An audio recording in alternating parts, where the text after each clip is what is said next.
haciendo un brevísimo, pero de veras brevísimo repaso del capítulo 15 que estudiamos anteriormente, que es un capítulo corto del cual yo les dije que tal vez habría poca enseñanza, y sin embargo encontramos algunos enfoques. ¿Cómo les llamamos? ¿Se acuerdan? ¿Cuántos fueron? ¿Quién recuerda cuántos enfoques fueron? 7, ¿verdad? O sea, en el capítulo 15 de Apocalipsis encontramos 7 enfoques retrospectivos. Ahora, yo no quiero confundir y desviar a nadie con estas expresiones del estudio. Lo que quiero decir es que en Apocalipsis 15 se hizo una pausa, ¿recuerdan? Se hizo una pausa entre juicios anteriores y juicios posteriores que vamos a estudiar en esta noche. Ahora, cuando estoy hablando de juicios, estoy hablando de juicios derramados por Dios en esa época. Para los que no habían tomado tal vez nada del estudio de Apocalipsis, estamos ahorita insertos en la época de los 7 años de gran tribulación. 7 años de terrible tribulación que va a haber en esta tierra. No es ciencia ficción, no es una teoría. Verdaderamente estos 7 años de terribles sufrimientos están profetizados en todo el Antiguo Testamento y están respaldados por la profecía del Nuevo Testamento en los evangelios y en las epístolas del Nuevo Testamento de los apóstoles. Después del arrebatamiento, es decir, después del momento mismo en que Cristo Jesús venga y se lleve a todos los que le pertenecen, es decir, a todos los verdaderos cristianos, no a todos los religiosos, porque una persona puede ser religiosa sin ser cristiana. Un hombre puede ser ultra, es decir, muy, pero muy religioso sin ser cristiano. El cristianismo no tiene que ver precisamente con una iglesia o con una secta o con una denominación o con una agrupación. El cristianismo verdadero tiene que ver con una experiencia espiritual, tiene que ver con una entrega de verdad, tiene que ver con el hecho de que una persona ha reconocido a Cristo como su Salvador y le ha abierto su corazón. Ahora, cuando Cristo venga y está próximo a venir, esta reunión podría ser interrumpida. Así creemos la mayoría de los que estudiamos la palabra del Señor. Hay unos escasos grupos que dicen que faltan algunas señales específicas por cumplirse para que Él venga, pero confunden su venida en gloria, que eso es después de la tribulación, y donde sí los cristianos podrán saber exactamente cuándo el Señor va a venir. Ahora no se puede, porque lo que estamos esperando es el arrebatamiento sorpresivo, sorprendente, inminente. Inminente quiere decir que amenaza ya con derramarse, amenaza ya con descender. Sabemos que esto es lo que estamos esperando. Ahora, en el capítulo 15 pues se hace una pausa, porque en ese periodo de tribulación se van a derramar severos juicios. Afortunadamente, repito, los creyentes en Cristo no permanecerán, sino que seremos arrebatados por su poder y por su gracia en nubes y seremos llevados con Él. Pero gente se va a convertir durante la gran tribulación. Gente que no había escuchado antes, gente que no había comprendido antes, se va a convertir a Cristo. Muchos judíos se van a convertir por el testimonio que quedó en libros, en videos, en cassette, en periódicos, en folletos por ahí regados, en Biblias, con bosquejos escritos y probablemente cartas de amigos, ¿verdad? De amigos que dejaron para que aquellos que no habían creído, cuando la manifestación de Cristo haya sido mostrada al mundo, entonces ellos reflexionarán y creerán. Pero esa gente que se va a convertir en la gran tribulación va a sufrir. Si usted está aquí en esta noche y nunca ha recibido a Cristo verdaderamente como su Salvador, y ya ha comprendido el mensaje clarito del Señor, pero no lo ha recibido y no lo recibe y no quiere hacerlo, se quedará en la gran tribulación sin oportunidad de salvación. Solo se salvarán aquellos que no habían comprendido el mensaje, aquellos que no habían tenido una oportunidad clara, aquellos cuyas mentes no habían admitido bien el mensaje, alguien no les llevó el mensaje. Ellos tendrán la oportunidad de recibir al Señor Jesucristo. Así que es imperativo que cada persona arregle sus cuentas con Dios antes que el Señor Jesucristo venga por los suyos. Entonces el capítulo 15 nos dio un enfoque de cosas retrospectivas, nos llevó hasta el Calvario, recordamos algunas cosas. Repito por último, capítulo 15 de Apocalipsis es una pausa, es un interludio de amor. Y acuérdense, por favor, ya para penetrar al 16, acuérdense que en el capítulo 15, en el versículo, ¿por qué no lo repasamos? Capítulo 15, en el versículo 8, el último, ¿verdad? Y el templo se llenó de humo por la gloria de Dios y por su poder, y nadie que podía entrar en el templo hasta que se hubiesen cumplido las 7 plagas de los 7 ángeles. Ahora, eso es lo que viene enseguida. Eso es lo que viene enseguida. Ahora, ¿por qué termina 15:8 así? ¿Por qué termina el capítulo 15? Porque, hermanos, yo lo grité ese miércoles, yo estaba emocionado hace 15 días y lo dije muy fuerte. No lo voy a decir tan fuerte hoy, pero Apocalipsis 15:8 marca la última oportunidad de salvación. La última.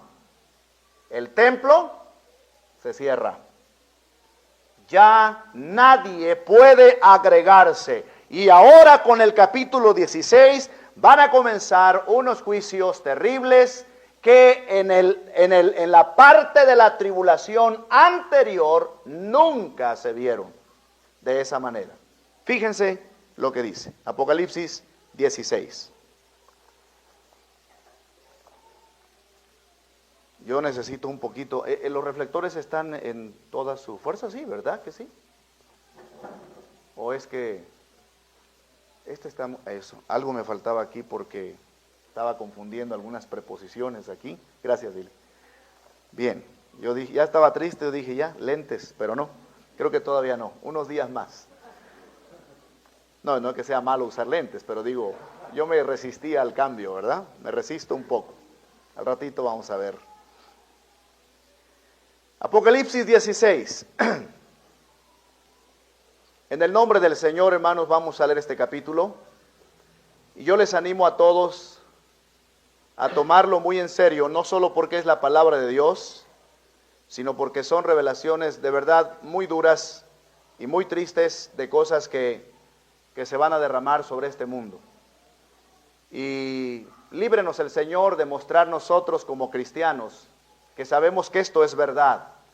Dejemos para los que no conocen que esto es verdad, que no les importe nada, pero a nosotros nos debe importar mucho, hermanos, porque estas cosas que voy a leer enseguida van a acontecer así como se narran. Hay algunos simbolismos ahí que vamos a aclarar, pero no todo es simbólico, hay muchísimo del literal. Este es el problema de muchos estudiantes de Apocalipsis, a todo le quieren ver símbolos. Y no, uno puede saber cuándo algo es simbólico y cuándo algo se debe tomar literal. Literal significa al pie de la letra, así como se dice. Repito, no todo Apocalipsis es simbólico. Es una escuela falsa la que enseña que todo Apocalipsis es simbólico. Hay una pequeña parte realmente, pero no todo. Dice así. Ahora sí, Apocalipsis 16:1. Oí una gran voz que decía desde el templo a los 7 ángeles: Id y derramad sobre la tierra las 7 copas de la ira de Dios. Fue el primero y derramó su copa sobre la tierra. Y vino una úlcera maligna y pestilente sobre los hombres que tenían la marca de la bestia y que adoraban su imagen. Voy a repetir el primer juicio. Se centra en un versículo nada más. Fue el primero y derramó su copa sobre la tierra. Y vino una úlcera maligna y pestilente sobre los hombres que tenían la marca de la bestia y que adoraban su imagen. Detengámonos ahí, ahora vamos a ir por partes. El primer derramamiento de la primera copa nos habla de enfermedades masivas en la época final de la tribulación. Esta parte donde estamos es la parte final de la tribulación. La gran tribulación se divide en dos tiempos, en dos partes. ¿De cuánto? 3 años y medio. Son 7 años de gran tribulación. Y esto que estamos leyendo sucede en la otra parte, no en la primera, sino al final de la segunda parte, cuando las copas de la ira de un Dios santo que ha sido por miles y miles de años ofendido por la gente, burlado por los ateos, despreciado por los incrédulos, menospreciados por los apáticos que no querían oír de la palabra de Dios o que la juzgaban locura. Entonces llega el momento, se cumple el Salmo 2 cuando dice: el Señor se reirá de ellos y luego hablará a ellos con su furor. Entonces esta ira de Dios es justificada. Ningún cristiano debería decir qué cosas tan horribles y qué injusto esto que va a pasar. De ninguna manera, porque Dios siempre ha dado oportunidad. ¿Se acuerdan cuántos años de oportunidad le dio Dios al mundo antediluviano antes de que viniera el diluvio? ¿Cuánto? 120 años de oportunidad. ¿Y cuántos entraron al arca? 8. Qué terrible, ¿no? ¿Cuántos días de oportunidad le dio Dios a Nínive antes del juicio? Hermanos, 40 días. Jonás predicó: de aquí a 40 días, Nínive será destruida. Toda la civilización ninivita, y se arrepintieron. Pero los después de ellos reincidieron. Luego vino Nahum, el profeta, ya no va a dar chance. Nahum vino y dijo: no hay remedio para tu quebradura. Y Nínive desapareció de la historia. Ningún historiador, ningún geógrafo, ninguna persona, ningún científico, ningún arqueólogo puede encontrar, o los arqueólogos pueden encontrar restos, pero ninguna persona puede localizar hoy a Nínive. Desapareció del mapa. Dios los borró. Pero les dio oportunidad por mucho tiempo. Y ahora las copas del Señor se derraman. Y el primer juicio que va a afectar a todo el mundo, ya no a una parte del mundo, sino a todo el mundo, va a ser enfermedades masivas. Oigan esto: la enfermedad que el primer ángel derrama sobre la tierra producirá sufrimientos tan intensos que el cáncer será considerado una enfermedad ligera si se le compara con aquella. Serán enfermedades terribles. No hay en la actualidad, incluyendo el SIDA, no hay en la actualidad ni siquiera el cáncer que se le compare, una enfermedad que se le compare a la que Dios va a derramar sorpresivamente sobre todos los súbditos de la bestia del anticristo. Todos los que se dejaron marcar. Y el mundo está siendo entrenado en marcas, y marcas religiosas. Por eso a mí en lo personal no me gustan las insignias religiosas. Si un cristiano va a tener una insignia, Hemos dicho anteriormente que esa insignia de cristianismo debe ser el amor y debe estar adentro de nuestro corazón. No debe ser un pececito nuestra insignia, no debe de ser una cruz, no debe ser una estrella de David, mucho menos otras insignias que se conectan con el paganismo, que se llevan en las manos o en la frente o que se ponen en diversos tiempos del año. La Biblia no nos habla de ninguna insignia que nos haga o que nos demuestre como cristianos. Al contrario, la palabra de Dios está en contra de todo tipo de marca, excepto de una que se llama el sello del Espíritu Santo, que tienen todos aquellos que reciben a Cristo, pero ese sello está en el corazón. Todos los sellados por el anticristo, y no ser sellado en la gran tribulación significa estar bajo el odio del anticristo. Todos ellos sufrirán esta plaga. ¿Recuerdan ustedes la plaga de las úlceras en Egipto? Démosle un vistazo. Éxodo 9, 8 al 11, porque hay una cosa importante que debemos saber. Éxodo 9, 8 al 11, por favor. Sitúense ahí, les doy un poquito de tiempo. Éxodo capítulo 9, versículo 8. Acuérdense cuando Dios estaba flagelando a Egipto porque no dejaba ir al pueblo de Israel. Y una de las plagas que vino fue precisamente una úlcera, ¿no? Éxodo 9, 8 dice así: y Jehová dijo a Moisés y a Aarón: tomad puñados de ceniza de un horno, y la esparcirá Moisés hacia el cielo delante de Faraón, y vendrá a hacer polvo sobre toda la tierra de Egipto, y producirá sarpullido con úlcera en los hombres y en las bestias por todo el país de Egipto. Y tomaron ceniza del horno y se pusieron delante de Faraón, y la esparció Moisés hacia el cielo, y hubo sarpullido que produjo úlceras tanto en los hombres como en las bestias. Y los hechiceros no podían estar delante de Moisés a causa del sarpullido, porque hubo sarpullido en los hechiceros y en todos los egipcios. Pero Jehová endureció el corazón de Faraón y no los oyó, como Jehová lo había dicho a Moisés. Ahora regresemos a Apocalipsis y veamos esta comparación. Después veremos otras. Por ahí póngale una marquita a Éxodo. Sin embargo, quiero revelarles algo. Los creyentes verdaderos que no se dejaron marcar por la bestia y que estaban sufriendo severas persecuciones bajo el anticristo durante esos días, los cristianos verdaderos no experimentarán esas enfermedades. Gloria al Señor por eso. Número 2, juicio 2, versículo 3, Apocalipsis 16, 3. El segundo ángel derramó su copa sobre el mar, y éste se convirtió en sangre, como de muerto, y murió todo ser vivo que había en el mar. Texto increíble, y algunos dirán: hermano, ese sí tiene que ser simbólico.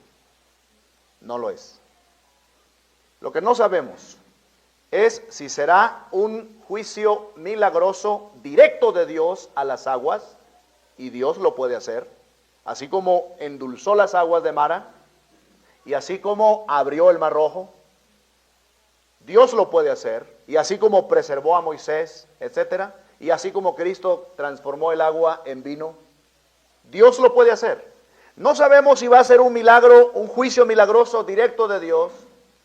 Muchos estudiosos en la materia creen, y esto no descarta la profecía ni le quita poder a Dios, muchos creen que será parte, porque va a haber durante ese tiempo paralelamente, va a haber guerras, va a haber combates termonucleares, etcétera, y muchos creen que Dios va a dirigir el mismo armamento humano para la destrucción de los hombres como juicio. Y muchos creen que toda esa sangre derramada sobre el mar se deberá a combates masivos, a miles y cientos de miles de muertos, así como vida marina muerta que le va a dar un tinte rojo a los mares, sea de esta manera o sea de un juicio directo de Dios, que es lo que yo más me inclino a pensar.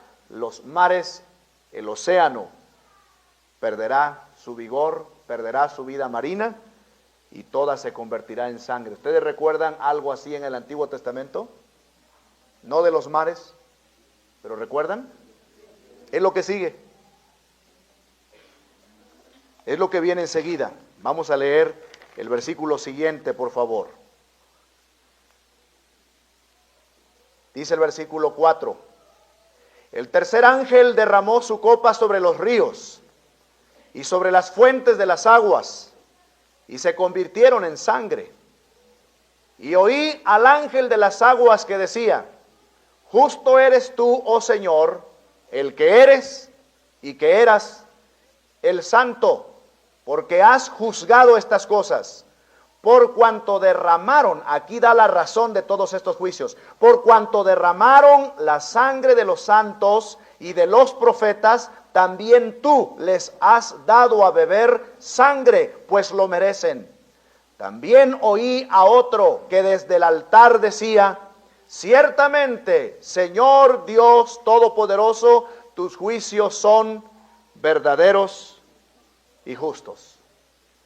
Este tercer juicio, hermanos, es la contaminación de toda el agua que llamamos agua dulce. Esto es lo que Dios hizo en Egipto con el río Nilo. La definición de milagro es la superación del modo normal de obrar en virtud de un poder superior. Milagro es la superación del modo normal de obrar en virtud de un poder superior. Y este es un milagro efectuado por Dios. Y la Biblia da la razón, porque la gente de esos días estaba matando por miles a los creyentes, a los escogidos del Señor. Y llega el momento de su juicio y Dios les quita las aguas para que mueran de sed y para que algunos en su desesperación beban sangre.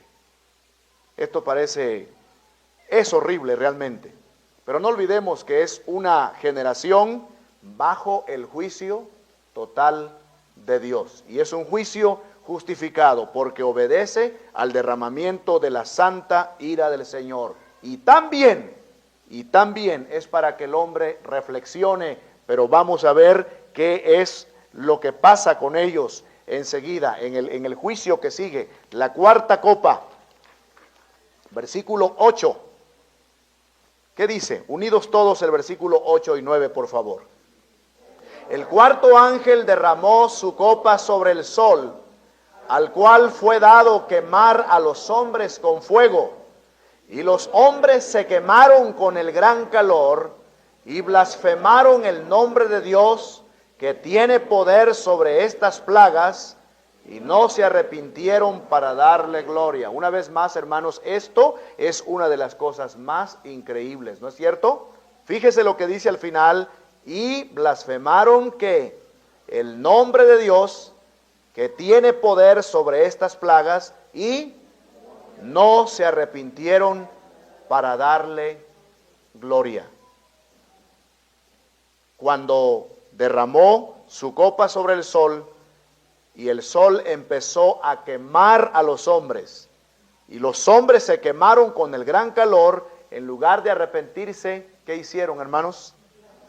Blasfemaron.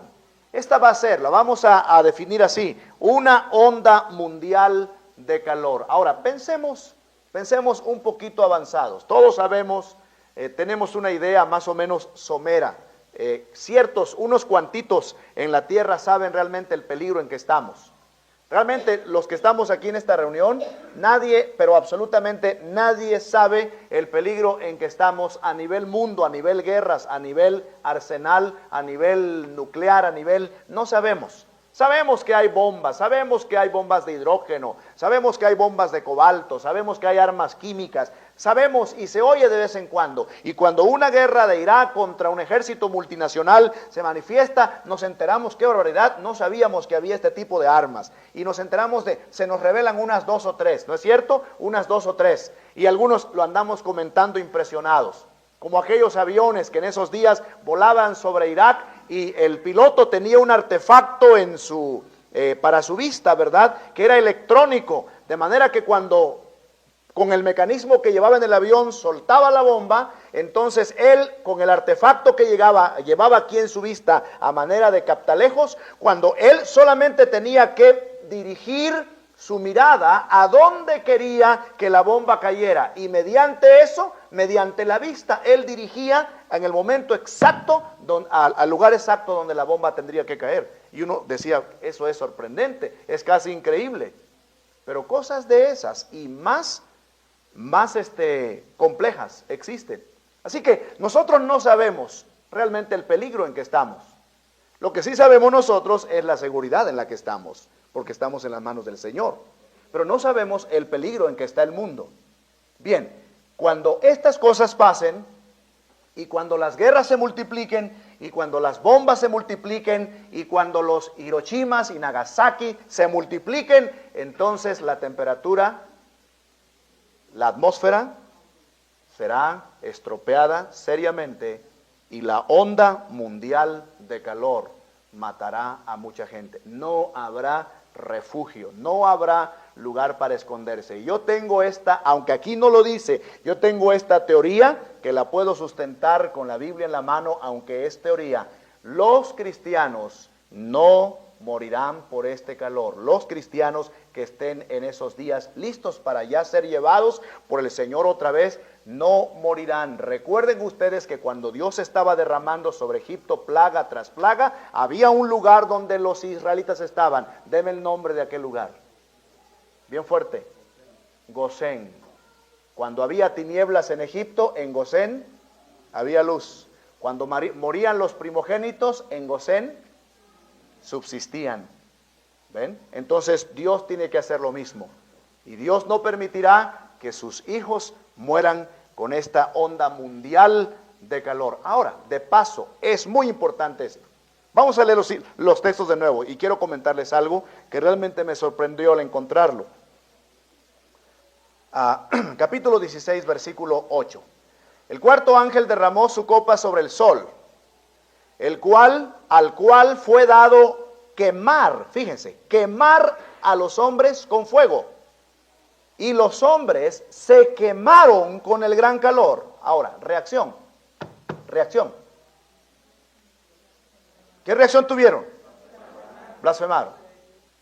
Sintieron que se estaban quemando, sintieron los rayos, de todo tipo de rayos que el sol tenga, sintieron el efecto y empezaron prácticamente a consumirse, y de pronto se arrodillaron y dijeron, Señor, perdónanos. ¿Sí? ¿Qué hicieron? ¿Sabe qué prueba esta porción? Aunque la palabra no aparezca ahí. ¿Sabe lo que prueba? Prueba contundentemente que el purgatorio no existe. Los que creen en el purgatorio dicen que es un lugar a donde van a sufrir, a quemarse un poco, para que se arrepientan y de allí vayan al cielo. Esta porción lo descarta completamente. Bueno, toda la Biblia. No hay purgatorio, eso fue inventado. Pero esto descarta totalmente esa idea. Porque esta gente, cuando una persona decide no aceptar a Cristo, cuando una persona decide no querer nada con Dios, cuando una persona decide darle espalda al Señor, no hay fuego que lo cambie. Al contrario, empeora su situación espiritual y en lugar de arrepentirse, blasfema.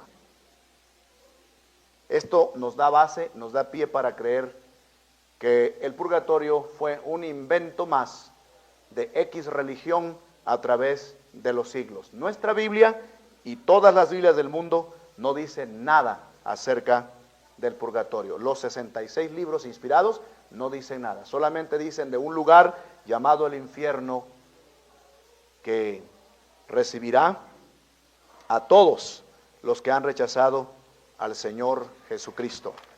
Pero sigamos, la quinta copa. Versículo 10. El quinto ángel derramó su copa sobre el trono de la bestia, y su reino se cubrió de tinieblas, y mordían de dolor sus lenguas. Otra vez el 11. Y blasfemaron contra el Dios del cielo por sus dolores y por sus úlceras. Quiere decir que todo se les estaba juntando, ¿notaron? Hasta lo del principio. Experimentaron úlceras. A las úlceras, a las enfermedades masivas, agréguele el calor terrible, y a eso agréguele la falta de agua, y a eso ahora agréguele también ¿qué? Tinieblas. Y unas tinieblas sin duda tan densas como en los días de Moisés en Egipto, que se podían palpar, se podían, cuando la gente hacía así a ciegas, podía sentir, como se puede sentir cuando hay una neblina densa en la mano, ¿verdad? El agua, el vapor, el rocío. Las tinieblas, dice la Biblia, en Egipto se podían palpar. Y en este caso no será la excepción. Así que vea, es juicio tras juicio a la vez, y todo el mundo los está experimentando. Y otra vez su reacción es blasfemar. Voy a repetir el 10. El quinto ángel derramó su copa sobre el trono de la bestia, y su reino se cubrió de tinieblas. Aquí hay dos cosas: el trono y su reino. El trono está en una ciudad, va a estar en una ciudad, el trono de la bestia. Pero su reino está en muchas partes del mundo. No se puede ubicar con plena seguridad cuál será. No han podido ubicar con plena seguridad cuál será la ciudad exacta de su trono. Francamente, algunos estudiosos de la materia bíblica creen que será Roma. Otros han hablado de Bruselas y han hablado de diversas ciudades. Lo que sí sabemos es que antes que el anticristo vaya a Jerusalén para ser adorado, porque va a ser exterminado y va a ser lanzado al lago de fuego desde Jerusalén. Cuando Cristo venga y va a venir al monte de los olivos, ahí va a poner su pie, de acuerdo a Zacarías capítulo 12, entonces el anticristo van a ser, el anticristo, la bestia y el falso profeta van a ser, dice Apocalipsis, apresados vivos, y vivos van a ser lanzados al lago de fuego. Vivos, así como Coré, Datán y Abirán entraron vivos, ellos entrarán vivos al lago de fuego. Y Satanás también será enjuiciado, el dragón, la bestia y el falso profeta, la trinidad satánica. Pero cuando eso suceda, mucho tiempo antes de eso, el anticristo tendrá su trono en alguna ciudad del mundo. Tiene que ser una ciudad europea, eso sí sabemos. Y desde allí partirán las tinieblas a todo su reino. Es lo que está diciendo el versículo 10. El quinto ángel derramó su copa sobre el trono de la bestia, y su reino se cubrió de tinieblas. Miren qué reacción tan terrible, tan patética. Y mordían de dolor. Yo creo que el del dolor de todo lo que se les había juntado hasta ese momento, ¿verdad? Las úlceras, el calor terrible, quemante, la sed rabiosa. Mordían de dolor sus lenguas, y blasfemaron contra el Dios del cielo por sus dolores y por sus úlceras, y no se arrepintieron de sus obras. Tinieblas sobre un imperio resucitado. Sexta copa, versículo 12. ¿Unidos? El sexto ángel derramó su copa sobre el gran río Éufrates, y el agua de éste se secó, para que estuviese preparado el camino a los reyes del oriente. Hermanos, este es un texto que nos va a introducir, no hoy. ¿Y por qué no hoy? Por esto, miren, abran sus Biblias, pasen 2 hojas más, ahorita les digo cuál es. Déjenme ver. Capítulo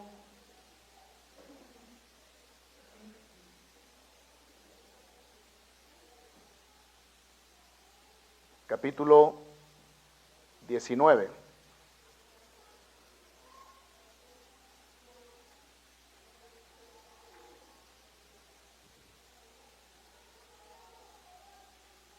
¿Ya? Versículo 17.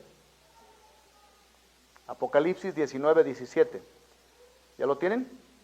Y vi a un ángel que estaba en pie en el sol y clamó a gran voz diciendo a todas las aves que vuelan en medio del cielo: venid y congregaos a la gran cena de Dios, para que comáis carnes de reyes y de capitanes, y carnes de fuertes, carnes de caballos y de sus jinetes, y carnes de todos, libres y esclavos, pequeños y grandes.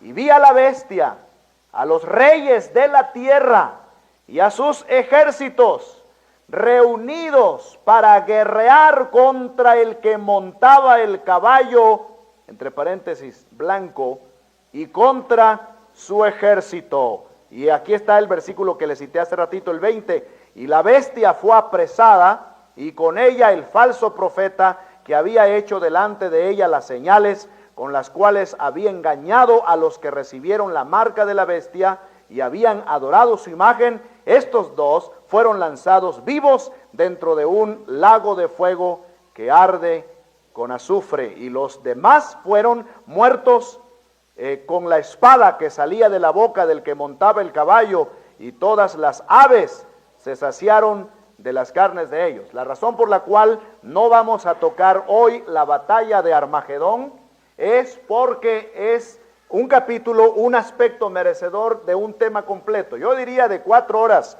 pero por lo menos de un tema completo. Ahora, unas cuantas cosas sí les quiero decir. Nada más para comentar brevemente, estamos en la 6ª copa. Voy a leer de nuevo. El 6º ángel derramó su copa sobre el gran río Éufrates, y el agua de éste se secó para que estuviese preparado el camino a los reyes del oriente. Ahora, hermanos, preparémonos para este estudio más adelante. Los hombres van a pelear contra Jesucristo. ¿Cómo es eso? Es ahí donde muchos se resisten. Es ahí donde muchos dicen, no, esto tiene que tener otro camino de interpretación, esto no puede ser así. ¿Cómo es posible que el hombre viendo ya una cosa portentosa en los cielos? ¿Cómo es posible que el hombre viendo ya, verdad, que un caballo blanco, preciosísimo, sin igual, indescriptible, con su jinete que dice el verbo, y luego las multitudes con ropas blancas, y él tiene una espada que sale de su boca? ¿Cómo es posible? Ellos deberían espantarse y caer hacia atrás y arrepentirse, y entonces dice, tiene que tener otro camino de interpretación, no puede ser literal. Bueno, si es así, entonces yo me pregunto, ¿cómo es posible que en Sodoma y Gomorra, recuerdan a los sodomitas, cuando 2 ángeles salieron y los hirieron con ceguera, los dejaron ciegos a todos en el acto, y en lugar de tirarse en el suelo, en lugar de arrepentirse, ¿qué hacían?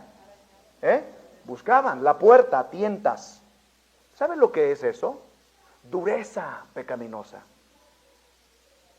Hay muchas formas bíblicas de explicar que este suceso acontecerá. Ahora, pero no creen ustedes que todos los ejércitos van a decir, vengan, vamos a Jerusalén, al valle de Megido, o algunos lo llaman Armagedón. Realmente Armagedón es una montaña y Megido es el valle, y es la misma cosa en cierta forma. Mide ese lugar. Yo estaba pensando en las dimensiones que realmente son descomunales para un valle, un valle parejito, ¿verdad? Cuando uno va llegando a Ciudad Mante, ¿cuántos han ido a Ciudad Mante? Cuando ya pasan, déjeme ver, cuando ya pasan ya llegan al entronque de la carretera que viene de Valles y la que viene del Naranjo, San Luis Potosí, se juntan allí en Antiguo Morelos, se juntan. Y luego uno va, unos 15 kilómetros más adelante, está una curva que se llama la curva de El Abra. Entonces, cuando uno llega, y tal vez por eso se llama así, cuando uno llega es una vista impresionante. Allá abajo hay un valle, y allá muy a lo lejos, uno sabe que todavía faltan aproximadamente 18 kilómetros para llegar. Se ve la chimenea o se ve el tubo, como se llame, del ingenio azucarero del Mante, y es un valle precioso. Pero yo no creo que mida más de ese valle de unos 15 kilómetros por unos quizá otros 12 kilómetros, pero es un valle gigantesco, precioso. El valle de Megido mide 55 kilómetros por 22. Trate de imaginarlo. De aquí, probablemente de aquí, casi de aquí a San Juan del Río. Valle total. 22 kilómetros de ancho. Cuando Napoleón paseaba por esos lugares, usted sabe la mentalidad de un estratega militar, así como los limpiabotas siempre andan viendo los zapatos, los estrategas militares andan viendo campos donde pelear. Y dicen, aquí se nos agarraríamos bonito, ¿verdad? Y Napoleón, el chaparrito, se paró allí a la altura del Armagedón y vio todo el valle. ¿Y saben lo que dijo? Dijo dos cosas. Dijo la primera, así que quedó escrita: aquí podrían pelear todos los ejércitos del mundo juntos. Y también dijo Napoleón, este es el valle para una guerra más natural de todo el mundo. Es decir, el valle más natural, propicio para una guerra de todo el mundo. Así lo calificó Napoleón. Increíble. Pero el libro de Joel, que lo llama el valle de Josafat, dice que ese será el valle de la decisión. Y de veras, allí se va a decidir la victoria divina, completa y final. Allí la sangre, recuerdan en otro versículo revelador, llegará hasta los frenos de los caballos, incluyendo animales, incluyendo bestias, incluyendo artefactos de guerra, incluyendo cadáveres. Hermanos, 55 kilómetros por 22 rojos de sangre. El día en que Dios exterminará a los opositores. Pero no será así de pronto que llegan todos a pelear contra Cristo. Muchos ni saben lo que va a pasar, sino que es una escalada continua. Por eso hay un problema con aquí es donde siempre yo he dicho que no hay una versión perfecta. Algunos que les gusta el espíritu de contradicción dicen, tiene que haber una versión perfecta, si no, no tenemos la palabra de Dios. Tenemos la palabra de Dios, amén. Pero no tenemos una versión perfecta, es hablando desde el punto de vista de los tipos y de las palabras y de los acentos y todo, no hay una versión perfecta. La perfecta escritura estaba en los originales en cuanto a todo, letra y todo, y ya no están los originales.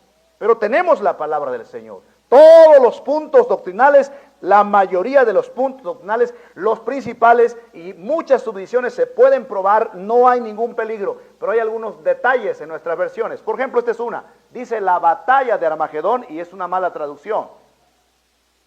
La traducción correcta debió ser la campaña de Armagedón, porque realmente es una serie de batallas hasta culminar con la más tremenda. Porque una batalla, todos sabemos, hasta el dicho dice, hemos perdido una batalla, pero no la guerra. Y la guerra es una campaña. La palabra que se tradujo mal debió haberse traducido campaña. La campaña de Armagedón, porque culminará en el valle de Megiddo. Y eso lo vamos a analizar parte por parte. ¿Qué ejércitos entrarán en acción? Y eso es interesante y está todo en la palabra de Dios. Daniel capítulo 11, Joel capítulo 2, Apocalipsis está. Así que saltaremos a la última cosa. Aquí queda pendiente esto y vamos a la séptima copa. ¿Qué versículo tenemos? Versículo.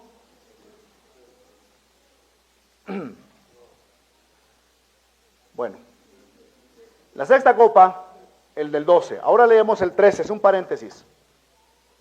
Y vi salir de la boca del dragón y de la boca de la bestia y de la boca del falso profeta 3 espíritus inmundos a manera de ranas. Miren lo que van a hacer. Pues son espíritus de demonios que hacen señales. Y van a los reyes de la tierra en todo el mundo para reunirlos a la batalla de aquel gran día del Dios Todopoderoso. Uno se pregunta a veces, ¿qué impulsa a gente como Hitler? ¿Qué impulsa a gente como Saddam Hussein? ¿Qué impulsa a gente como Idi Amin? ¿Qué impulsó a gente como el de la Guyana, Jim Jones? ¿Qué impulsa a toda esa gente a guerrear, a matar, a destruir? ¿Qué es lo que los impulsa? ¿Qué dice aquí? ¿Quiénes son los que impulsan? ¿Eh?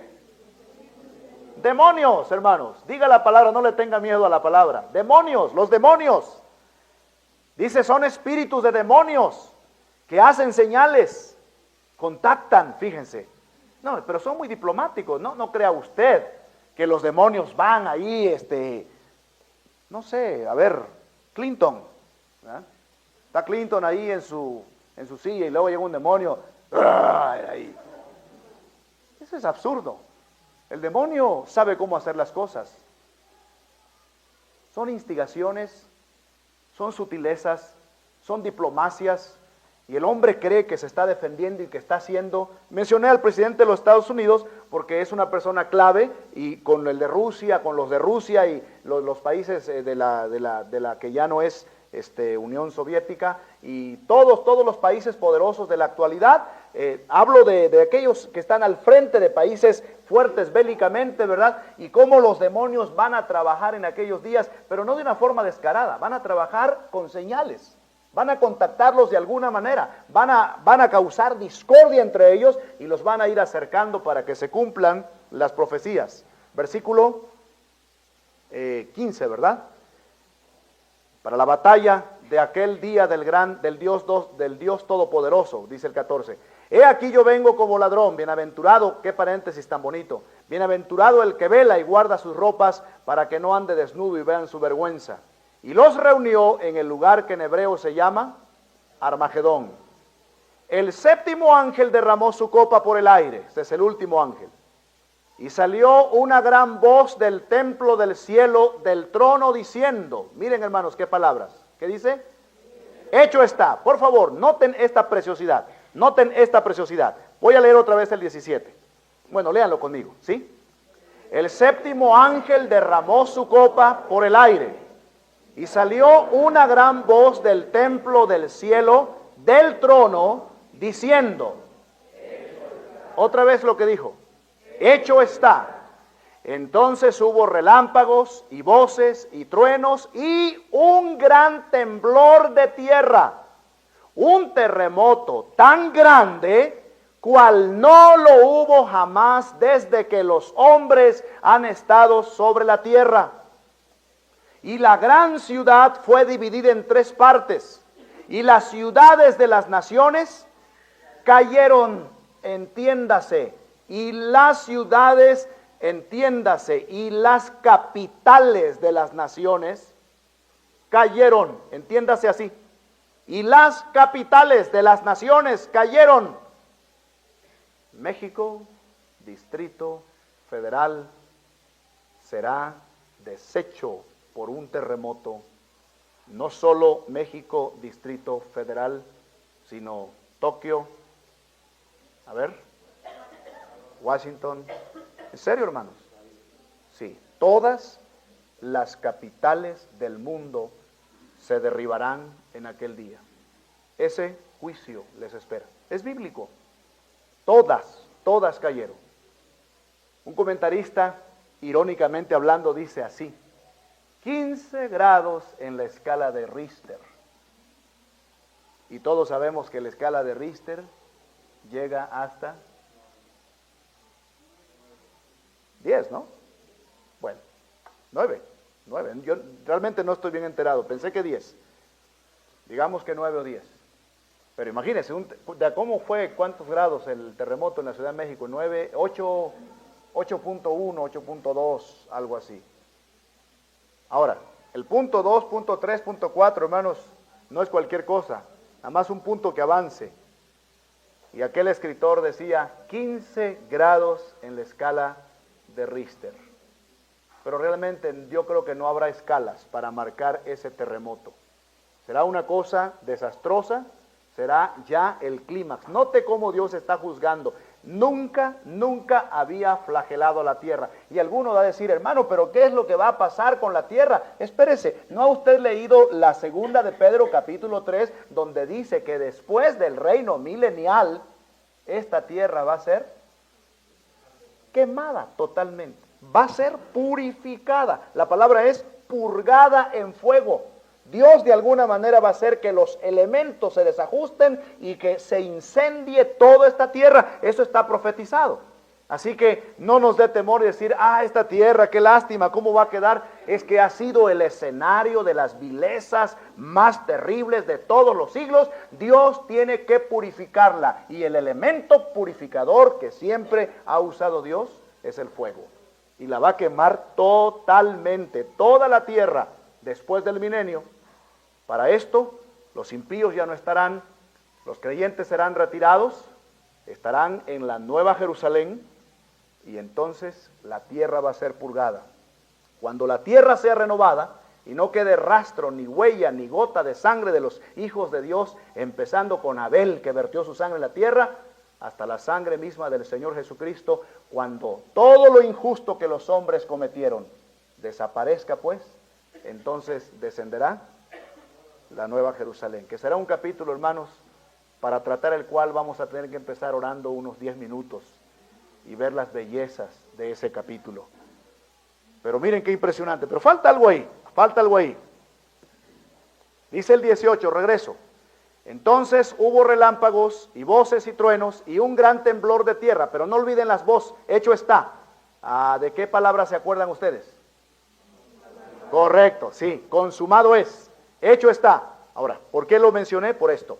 Hecho está. Entonces hubo relámpagos y voces y truenos y un gran temblor de tierra, un terremoto tan grande cual no lo hubo jamás desde que los hombres han estado sobre la tierra.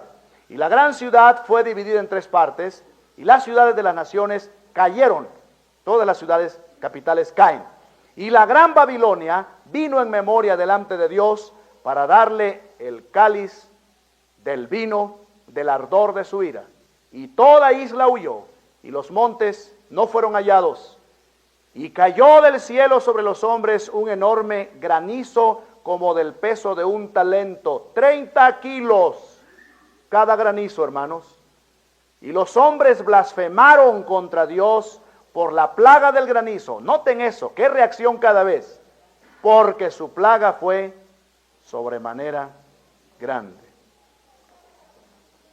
Ahora, aquí se acaban los juicios de Dios contra todos los súbditos de la bestia. Falta que Dios juzgue un sistema religioso que en la Biblia se llama la gran ramera. Y eso es lo que nos toca en el próximo estudio, un estudio sobre la gran ramera. Pero, hecho está, una probita. ¿Qué acontecimiento portentoso hubo en el momento que Cristo en el Calvario dijo, hecho está? Sí, realmente fueron 7 cosas, fueron 6 cosas. Entre las cosas que hubo un temblor. Hubo un temblor. Y ese temblor tuvo un efecto. Las rocas se partieron y los sepulcros y santos del Antiguo Testamento resucitaron. ¿Ya encontró la conexión? Después del primer hecho está, resucitan muertos en Cristo. Pero después del segundo hecho está, con el terremoto, mueren. No resucitan, sino mueren. Note eso, esto no es una casualidad.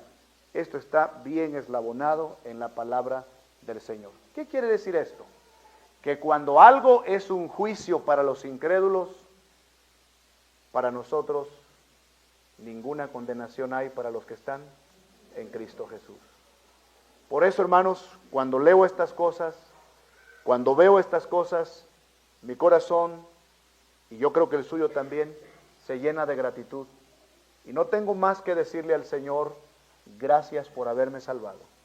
Gracias por haberme perdonado. Gracias porque no estaré allí. Gracias porque estoy protegido inmerecidamente por tu sangre preciosa y por tu amor. Yo creo que todos en esta noche podemos decirle eso al Señor, ¿no es cierto?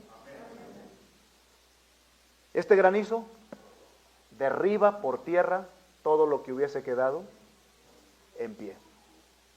Es una precipitación de rocas de hielo de 30 kilos cada una de ellas.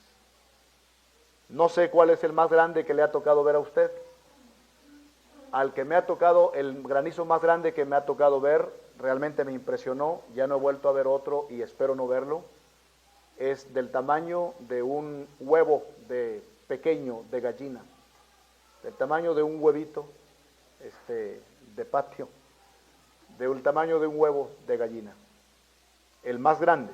Claro, cuando estaba cayendo caían muchos pedazos pequeños, pero ese, al grado que uno más pequeño que ese, le cayó a una hermana en el hombro y le abrió el hombro. Todos teníamos allí en el Mante, fue una tromba con granizo de ese tamaño, teníamos unas sillas hechas en fortines de esas fuertes y nos las poníamos así en la cabeza para socorrer a unos niños que habían quedado allá y aquí a la hora de la tromba. Pero nunca olvidaré ese granizo que me impresionó, pero no es nada. Predicando algo de esto hace algún tiempo, no de Apocalipsis, pero tocando este asunto, una alemana que estaba presente de nombre Heidi me dijo, en Alemania, me mencionó el lugar y la fecha, había caído un granizo de 1 kilogramo de peso. Ella lo vio. Me habló después de la reunión, estaba impresionada con lo que habíamos leído y estudiado, y me dijo, yo vi un granizo de 1 kilogramo de peso. Entonces, para Dios, ¿qué más da 1 kilo que 30, verdad?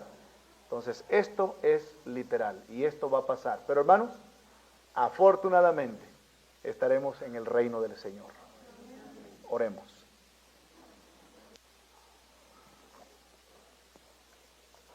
Gracias, Señor, por la oportunidad de estudiar tu palabra y de aprender a tener temor reverente hacia ti. Gracias porque eres un Dios limpio y santo y justo y bueno. Gracias porque tu misericordia nos alcanzó en el Señor Jesucristo. Ayúdanos a tener un corazón verdaderamente agradecido, Padre. Ayúdanos a no ser egoístas y compartir este mensaje ahora que el mundo puede creer, ahora que hay tiempo, ahora que aunque no creen, no blasfeman todavía, muchos no blasfeman, algunos sí, pero muchos no. Ayúdanos a apresurarnos con esta tarea tan preciosa, porque de un momento a otro la trompeta va a sonar y se perderá la oportunidad de proclamar más. Ayúdanos, Padre, a tomar muy en serio nuestro papel de cristianos y de hijos tuyos. Ayúdanos, Señor, a no jugar con estas cosas. Ayúdanos, Padre, a no jugar a la iglesia. Ayúdanos, Señor, a saber cuál es nuestro deber para con los perdidos. Despiértanos, Padre. Permite que a través de estos estudios de Apocalipsis podamos pescar esas bendiciones, de temerte más, de comprender más tu santidad y de compadecer más al mundo sin Cristo. Te quiero rogar, Señor, que si en esta noche alguien todavía no tiene la salvación de Cristo, le pueda abrir ahora mismo su corazón. Te lo pido en su nombre. Permaneciendo un momento así con rostros inclinados, quiero hacer una invitación que nunca deseo pasar por alto, nunca la pasaré por alto, mientras se pueda hacer. ¿Habrá en esta noche alguien que diga, he comprendido algo de la palabra de Dios, no entendí todas las cosas, porque no he estudiado antes más de la Biblia, pero en lo poco que sí he captado de la Biblia hoy, he comprendido que Dios es un Dios de amor, aunque juzgará severamente la maldad al fin de los tiempos, Él es un Dios de amor. Y he comprendido que como Dios de amor, envió a Jesucristo para salvarme.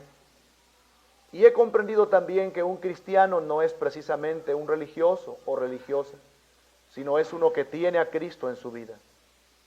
Pero yo no creo ser cristiano o ser cristiana, porque nunca he recibido a Cristo en mi corazón todavía como Salvador. Pero en esta noche quiero aprovechar la oportunidad que se ha explicado de la palabra de Dios. Y yo quiero hoy que no pase un día más